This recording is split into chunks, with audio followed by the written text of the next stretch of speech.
ನಮಸ್ತೆ. ನಾನು ಪ್ರತಿಭಾ. ಎಲ್ಲ ಪೋಷಕರೇ ಹಾಗೂ PUC second year R 12th ಓದ್ತಾ ಇರ್ತಕ್ಕಂಥ ಮಕ್ಕಳೇ, ಲಾಸ್ಟ್ ಇಯರು ನೀಟ್ UG 2025-24 ಈ ವೇಳೆಗಾಗಲೇ ಅಂದರೆ ಫೆಬ್ರವರಿ 6th ಅಥವಾ 7th ನೋಟಿಫಿಕೇಶನ್ ಬಂದಾಗಿತ್ತು. ಈ ವರ್ಷ ಕೂಡ 10th ಅಥವಾ 12th ವರೆಗೂ ನಾವು ನೀಟ್ UG 2026 ಅನ್ನ ಎಕ್ಸ್ಪೆಕ್ಟ್ ಮಾಡ್ಬೋದು.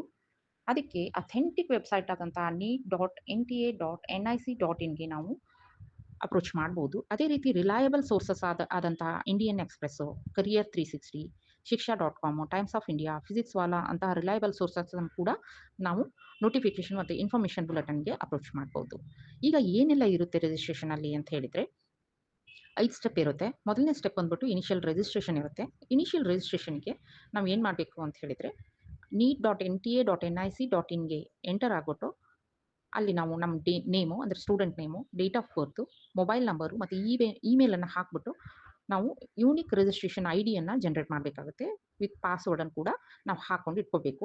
ರಿಜಿಸ್ಟ್ರೇಷನ್ ಐಡಿ ಮತ್ತು ಪಾಸ್ವರ್ಡನ್ನು ಜನರೇಟ್ ಆದಮೇಲೆ ಅದನ್ನು ನೀಟಾಗಿ ಒಂದು ಸೈಡ್ ಬರೆದಿಟ್ಕೊಂಡು ಫರ್ದರ್ ಪ್ರಾಸೆಸ್ಗೆ ಹೆಲ್ಪ್ ಆಗೋ ರೀತಿಯಲ್ಲಿ ಇಟ್ಕೊಳ್ಬೇಕು. ಸೆಕೆಂಡ್ ಸ್ಟೆಪ್ ಬಂದ್ಬಿಟ್ಟು ಫಾರ್ಮ್ ಫಿಲಪ್ಪು. ಫಾರ್ಮ್ ಫಿಲಪ್ಪಲ್ಲಿ 3 ಪೇಜಸ್ ಬರುತ್ತೆ. ಪರ್ಸನಲ್ ಇನ್ಫಾರ್ಮೇಷನು, ಅಕಾಡೆಮಿಕ್ ಡೀಟೇಲ್ಸು ಮತ್ತು ಸ್ಪೆಷಲ್ ಕ್ಯಾಟಗರಿ ಡೀಟೇಲ್ಸ್ ಬರುತ್ತೆ. ನಾವು ಇಲ್ಲಿ ಪರ್ಸನಲ್ ಇನ್ಫಾರ್ಮೇಷನ್ ಆಗಿರ್ತಕ್ಕಂಥ ಸ್ಟೂಡೆಂಟ್‌ದ parents name, address, category, gender, ನ್ಯಾಷನಾಲಿಟಿಯನ್ನು ನಾವಲ್ಲಿ ಫೀಡ್ ಮಾಡಬೇಕಾಗ್ತದೆ. ಅದ ನಂತರ ಅಕಾಡೆಮಿಕ್ ಡೀಟೇಲ್ಸ್ ಆಗಿರ್ತಕ್ಕಂಥ ಮಗು 10th ಅಥವಾ 12th ಯಾವ ಬೋರ್ಡಿಂದ ಮುಗಿಸಿದೆ, ಸ್ಕೂಲ್ ನೇಮ್ ಏನಿತ್ತು, ರೋಲ್ ನಂಬರ್ ಏನು, ಮಾರ್ಕ್ಸು ಅಥವಾ ಗ್ರೇಡ್ಸ್ ಏನೆಲ್ಲ ತೆಗೆದಿದೆ ಅಂತಕ್ಕಂಥದ್ದನ್ನು ಫಿಲಪ್ ಮಾಡಬೇಕಾಗುತ್ತೆ. ನೆಕ್ಸ್ಟ್ ಬಂದು ಸ್ಪೆಷಲ್ ಕ್ಯಾಟಗರಿ PWD ಅಥವಾ EWS ಕ್ಯಾಟಗರಿಗೆ ಏನಾದರೂ ನಾವು ಮಗು ಬಿಲಾಂಗ್ ಮಾಡ್ತಿದ್ರೆ ಅದನ್ನು ಕೂಡ ನಾವು ಫಿಲಪ್ ಮಾಡಬೇಕಾಗ್ತದೆ. ಥರ್ಡ್ ಸ್ಟೆಪ್ ಬಂದು ಡಾಕ್ಯುಮೆಂಟ್ ಅಪ್ಲೋಡ್ ಮಾಡ್ತಕ್ಕಂಥದ್ದು. ಡಾಕ್ಯುಮೆಂಟ್ ಅಪ್ಲೋಡಲ್ಲಿ ಫಸ್ಟ್ ಬಂದು passport size photograph. Passport size ಫೋಟೋಗ್ರಾಫ್ಗೆ ಮಗುನ ವೈಟ್ ಬ್ಯಾಕ್‌ಗ್ರೌಂಡಲ್ಲಿ ನಿಲ್ಲಿಸ್ಬಿಟ್ಟು ಎರಡೂ ಕಿವಿ ಕಾಣೋ ರೀತಿಯಲ್ಲಿ 10 to 200 KB ಒಳಗಡೆ ಫೋಟೋವನ್ನು ಸ್ಕ್ಯಾನ್ ಮಾಡಿ ಇಟ್ಕೊಳ್ಬೇಕಾಗ್ತದೆ. ಅದೇ ರೀತಿ ಮಗುದು ಸ್ಕ್ಯಾನ್ ಸಿಗ್ನೇಚರ್ ಕೂಡ 30 KB ಒಳಗಡೆ ಸ್ಕ್ಯಾನ್ ಸಿಗ್ನೇಚರ್ ಕೂಡ ಮಾಡ್ಕೋಬೇಕಾಗ್ತದೆ. ಆಮೇಲೆ ಥಂಬ್ ಇಂಪ್ರೆಷನ್ ಕೂಡ ತಗೊಂಡು ಅದನ್ನು ಕೂಡ ವೈಟ್ ಪೇಪರಲ್ಲಿ ಥಂಬ್ ಇಂಪ್ರೆಷನ್ ತಗೊಂಡು ಲೆಫ್ಟ್ ಹ್ಯಾಂಡ್‌ದು ಥಂಬ್ ಇಂಪ್ರೆಷನ್ ಆಗಬೇಕು. ಅದನ್ನು ಕೂಡ 30 KB ಒಳಗಡೆ ನಾವು ಸ್ಕ್ಯಾನ್ ಮಾಡಿ ಸೇವ್ ಮಾಡಿ ಇಟ್ಕೊಳ್ಬೇಕು.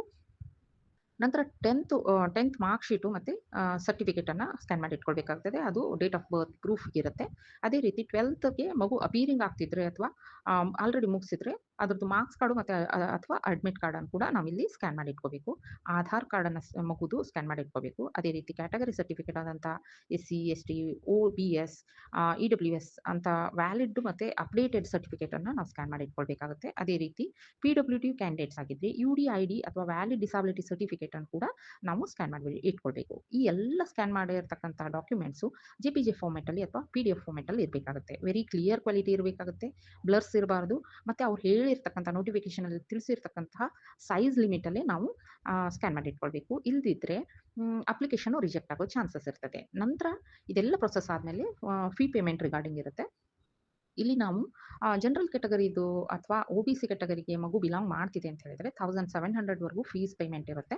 ಇಫ್ ಅದು ಮಗು SC, ST, PWD ಕ್ಯಾಟಗರಿದಾಗಿದ್ದರೆ ಆಗ ಇದು ಫೀ ಪೇಮೆಂಟ್ ಬಂದ್ಬಿಟ್ಟು 1000 ರೂಪೀಸ್ವರೆಗೂ ಇರುತ್ತೆ. ನಾವು ಇದನ್ನು ಕ್ರೆಡಿಟ್ ಕಾರ್ಡ್ ಅಥವಾ debit card, net banking, UPI ಮುಖಾಂತರ ಕೂಡ ಫೋನ್‌ಪೇ ಮಾಡಿ ನಾವು ಫೀಸನ್ನು ಪೇಮೆಂಟ್ ಮಾಡಬೇಕಾಗುತ್ತೆ. ಇದಾದಮೇಲೆ ಎಲ್ಲವನ್ನ ಒಂದ್ಸರಿ ಕ್ರಾಸ್ ವೆರಿಫೈ ಮಾಡಿಕೊಂಡು ಸಬ್ಮಿಟ್ ಮಾಡಬೇಕು.